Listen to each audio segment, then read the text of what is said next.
Deputy mayor diamond బాబు కార్యాలయంపై దాడి నేపథ్యంలో జిల్లా ఎస్పీని కలిసి ఫిర్యాదు చేసిన వైసీపీ నాయకులు. గతంలో ఏ పార్టీ అధికారంలోకి వచ్చినా నాయకుల మధ్య స్నేహపూర్వక వాతావరణం ఉండేది. నేడు అటువంటి పరిస్థితులు కనబడడం లేదు. అసెంబ్లీ ఎన్నికల తర్వాత టీడీపీ అధికారంలోకి వచ్చిన గంట నుంచే వైసీపీ నాయకులు కార్యకర్తలపై దాడులు మొదలయ్యాయి. పలువురు కార్పొరేటర్లపై నాయకులపై నిత్యం దాడులకు పాల్పడుతున్నారు. దివంగత మహానేత వైఎస్ రాజశేఖర్ రెడ్డి విగ్రహాలను ధ్వంసం చేస్తున్నారు. గతంలో మాజీ మంత్రి విడుదల రజని, పలువురు కార్పొరేటర్లు ఇప్పుడు మేయర్ కార్యాలయంపై దాడి చేశారు. టీడీపీ నాయకులు కనుసన్నల్లోనే ఈ దాడులు జరుగుతున్నాయి. స్థానిక పోలీస్ స్టేషన్లు ఆధారాలతో సహా ఫిర్యాదులు చేస్తుంటే పోలీసులు కనీసం ఎఫ్ఐఆర్లు నమోదు చేయడం లేదు, చర్యలు తీసుకోవడం లేదు. గుంటూరు నగరంలో టీడీపీ జనసేనల కంటే బలమైన నాయకులు, కార్యకర్తలు వైసీపీ పార్టీకి ఉన్నారు. అయినా మేము ఎప్పుడూ ఇటువంటి దాడులకు ప్రోత్సహించలేదు.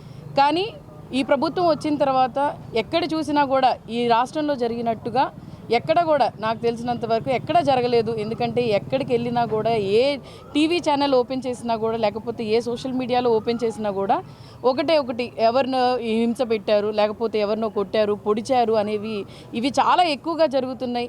ఎందుకంటే నాయకుడు అనేవాళ్ళు ఎప్పుడు కూడా నాయకత్వాన్ని మంచి దారిలో తీసుకెళ్ళాలి, ఎవరినైనా కూడా సరైన దారిలో తీసుకెళ్ళాలి, ప్రజలకి మంచి చేయాలి, ప్రజలకి అందుబాటులో ఉండాలనే ధోరణిలో ఉండాలి. కానీ ఈ విధమైన అంటే రౌడీజం కానీ, గుండాయిజం కానీ, ఈ విధమైన కార్యక్రమాలు కానీ, లేకపోతే వాళ్ళు ఇంటి మీద పడటం కానీ, ఇవన్నీ కార్యక్రమాలు చాలా నాయకులు అనేవాళ్ళు ఎప్పుడు వాళ్ళు దూషించట్లేదు. అందుకోసం వాళ్ళు ఇంకా రెచ్చిపోయి ఇలాంటి కార్యక్రమాలు చేస్తున్నారు. ఖచ్చితంగా దీని గురించి మాత్రం పోలీస్ డిపార్ట్మెంట్ ఖచ్చితంగా యాక్షన్ తీసుకోవాలి. ఎందుకంటే పోలీస్ డిపార్ట్మెంట్కి ప్రతిసారి కూడా ఎఫ్ఐఆర్ కూడా ఇప్పుడు దాకా నిజంగానే ఎర్ల ధనలక్ష్మి గారి ఇంటి మీద జరిగిన దాడి గురించి జూన్ 26వ తారీఖున కంప్లైంట్ చేయడం జరిగింది.